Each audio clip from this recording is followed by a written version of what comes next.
Oscar Wilde ने कहा था कि एक मर्द एक औरत की पहली मोहब्बत होना चाहता है, जबकि एक औरत मर्द की आखिरी मोहब्बत होना चाहती है। चार्ल्स डिकन्स ने भी कहा था कि मर्द तभी खुशकिस्मत है अगर वो औरत की पहली मोहब्बत है, और औरत तभी खुशकिस्मत है अगर वो मर्द की आखिरी मोहब्बत है। जॉन एलिया का शेर मुझे याद आता है, तुम हकीकत नहीं हो, हसरत हो, जो मिले ख्वाब में वो दौलत हो, दास्तां खत्म होने वाली है, तुम मेरी आखिरी मोहब्बत हो। दरअसल बात यह है कि मर्द औरत की पहली मोहब्बत इसलिए होना चाहता है कि उसे एक यूनिकनेस मिलती है, उसे एक ओनरशिप मिलती है, वहाँ कंपैरिजन नहीं होता, वहाँ कंपटीशन नहीं होता, वहाँ कोई इनसिक्योरिटी नहीं होती, और उसकी फ्रेजाइल ईगो भी डिस्टर्ब नहीं होती। जबकि औरत आखिरी इसलिए होना चाहती है क्योंकि उसके लिए मोहब्बत एक जिंदगी भर का राब्ता है। वो चाहती है कि वहाँ पे परमानेंस हो, स्टेबिलिटी हो, वो चाहती है कि उसके बाद कोई ना आए, जबकि मर्द चाहता है कि उससे पहले कोई ना आया हो। और इस पे शारिक कैफी का बहुत प्यारा शेर है कि आधा मालिक हो जाता है पहला दावेदार किसी का।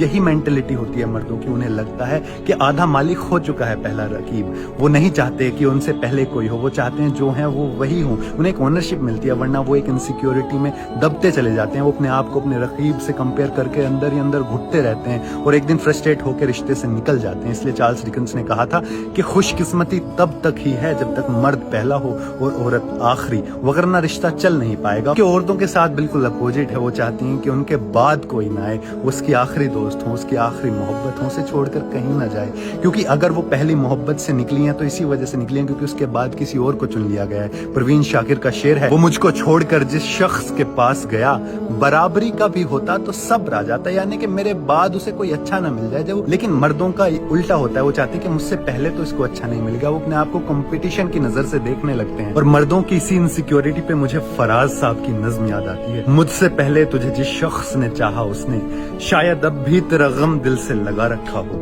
एक बेनाम सी उम्मीद पे अब भी शायद अपने ख्वाबों के जजीरों को सजा रखा हो। मैंने माना शब रोज के हंगामों में वक्त हर गम को भुला देता है, रफ्ता रफ्ता जख्म भर जाए मगर दाग तो रह जाता है, दूरियों से कभी यादें तो नहीं मर सकती। ये भी मुमकिन है एक दिन वो पशेमा होकर तेरे पास आए, जमाने से किनारा कर ले, तू के मासूम भी है, जूद फरामोश भी है, उसकी पैमा शिकनी को भी गवारा कर ले। यानी कि मुझसे पहले तुझे जिस शख्स ने चाहा, वो कितना भी बुरा हो, कितना भी बुरा उसने तेरे साथ किया हो, लेकिन एक रोज ये मुमकिन है कि वो आए, उसे अपनी गलती का एहसास और वो तुझसे माफी मांगे, और तू इतनी मासूम है कि उसकी माफ कर दे और उसके साथ चली जाए। और मेरा क्या होगा क्योंकि मैं दूसरा हूँ। आधा मालिक हो जाता है पहला दावेदार किसी का, वो आधा मालिक तुझे ले जाए और मैं इसी दो राह पे चुपचाप खड़ा रह जाऊँ, वो एक इनसिक्योरिटी है। इसलिए हर एक मर्द चाहता है कि औरत की पहली मोहब्बत हो।